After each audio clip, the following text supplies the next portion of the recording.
Ah, there you are. Right on time. I'm Mistress Morbidia. And you've wandered into a tale you were never meant to hear. Tonight's story is wrapped in candle smoke and sealed with a serpent's promise. A single letter. A midnight summons. A choice that isn't really a choice at all. Because some doors open without being touched, and some towers don't measure time. They measure lives. Listen closely, my sweet. If you feel the air grow colder, it's not your imagination. It's the clock tower. Waking up. Now, let us begin. They say every city has a heartbeat. Not the one inside its people, but the one buried beneath its stones. In my city, that heartbeat lives inside the Blackwell Clocktower, an old monument everyone forgets exists, until midnight comes too close. I didn't believe in urban legends. Not really. But legends don't need belief to be real. They only need time. And time was exactly what I was running out of. The letter arrived with no return address, no stamp, no postal marks, just an envelope sealed with black wax, stamped with a coiled serpent. At first, I thought it was some dramatic prank, until I opened it. The message was short, 2 lines, written in ink so dark it looked ancient. At midnight, the clock will swallow your name, unless you take the oath. At the bottom, a symbol pressed into the paper like it had been burned in. A serpent biting its own tail, and beneath it, a location, Blackwell Clocktower, 11:57 p.m. 3 minutes to decide whether my life was still mine. I told myself it was nothing, a prank, a gimmick, something meant to scare people with too much imagination. But even as I tried to laugh it off, my hands wouldn't stop shaking. Because deep down, something inside me already knew. The closer I got to the clock tower, the quieter the city became. Not peaceful quiet, more like holding its breath quiet. Streetlights flickered, the air thickened, and the block around Blackwell felt strangely abandoned, like the city had agreed to pretend it didn't exist. When I reached the gates, I saw words carved into the iron. Time does not forgive, but it does collect. That's when the clock above me chimed once, even though it wasn't midnight yet. I hadn't touched the door, but it opened anyway. Slowly, smoothly, like something inside had been waiting for me to arrive. A cold breath poured out from the darkness, carrying a metallic scent like rain, rust, and old pennies. The inside of the tower wasn't dusty. It was too clean, too still. A spiral staircase climbed upward into blackness.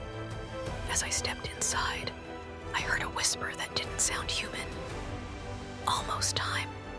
I climbed. Each step echoed like a warning. The higher I went, the colder the air became, until my breath fogged in front of me like I was walking through winter. Then the staircase ended, and I found myself in a circular chamber I swear wasn't supposed to exist. Stone walls surrounded me, carved with serpents twisting in endless loops. Candles lined the floor in a perfect ring, their flames flickering as if the room itself was breathing. 7 figures stood around a basin filled with black water.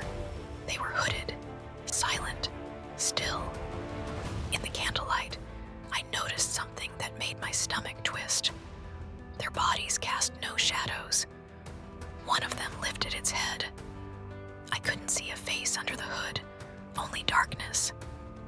But when it spoke, the voice sounded like more than one person speaking at the same time. "Do you know why you were summoned?" My throat felt tight. "No," I managed. The figure tilted slightly, almost like it was amused.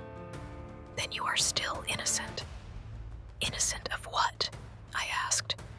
The figure pointed to the basin. "Look." I stepped forward, heart pounding, and stared into the water. At first, I saw my reflection, but then it shifted. The face looking back at me had my eyes, but the smile was wrong. Too wide, too calm, like it had been waiting for me. I stumbled backward. "What is that?" I whispered. The hooded figure didn't move. "It is your name." I blinked. "My name." Another voice joined in, low and layered. "Your name is not just what people call you. It is a lock, a signature, a key to the shape of your soul." The candle flames trembled. "At midnight," the figure continued, "the clock tower opens, and it takes what belongs to it." "What belongs to it?" I asked, barely breathing. The 7 voices answered together like a choir of shadows. The unclaimed, the unprotected, the unaware. I stared at them, my mind scrambling for logic, for reason, for anything to make this feel less impossible. But the air itself felt charged, like something ancient was listening. One of the figures stepped forward, holding a book. It was old, leather-bound, thick, heavy. When it opened it, my blood went cold. My name was written on the page, perfectly spelled, perfect handwriting, as if the book had always known. "Sign," the figure said. "With what?" I asked. It raised a small blade, the metal dull and dark. "With truth."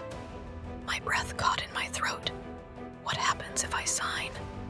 The candles flared brighter. "You will belong to the oath instead of the clock. And if I don't..."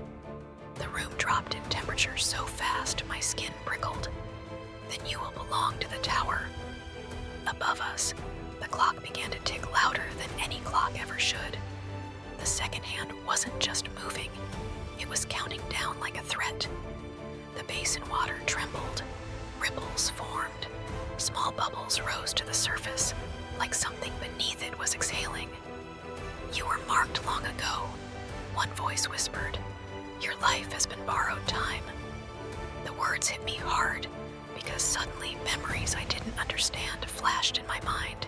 Near misses, accidents that should have ended me but didn't. Moments where time seemed to pause just long enough to let me escape. I looked down at the open book again, and the truth settled into my bones like ice. This wasn't a cult. This wasn't some theatrical scare tactic. This was a transaction, a system older than law, older than religion, older than anything I'd ever trusted.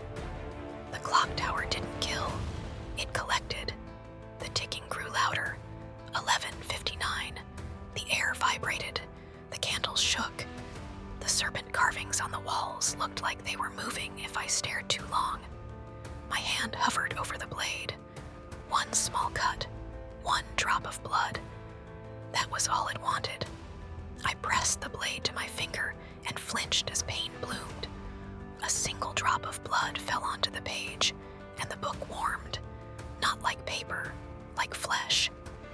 The 7 figures began to chant, low and layered, like a prayer spoken through teeth. By coil and clock, by tooth and time, by shadow bound, by name assigned. My blood sank into the letters as if the ink was thirsty. The writing shifted, rearranged. Beneath my name, a new phrase formed like it had been carved from the inside out. The coiled witness. "What does that mean?" I whispered. The candle flames snapped taller. "It means you will remember what others cannot." The ticking above us became deafening. Then the clock struck midnight. The first chime hit the room like a wave, the second like a fist, the third like a warning shot fired into the air. The entire tower groaned as if something inside it had woken up. The basin split open. The black water turned into a whirlpool spiraling down into a depth that shouldn't exist. And something down there moved, not swimming, not floating, uncoiling. A sound rose up wet, scraping, slow like scales dragging across stone. Then a whisper slid into my ear, colder than breath. "I know you." My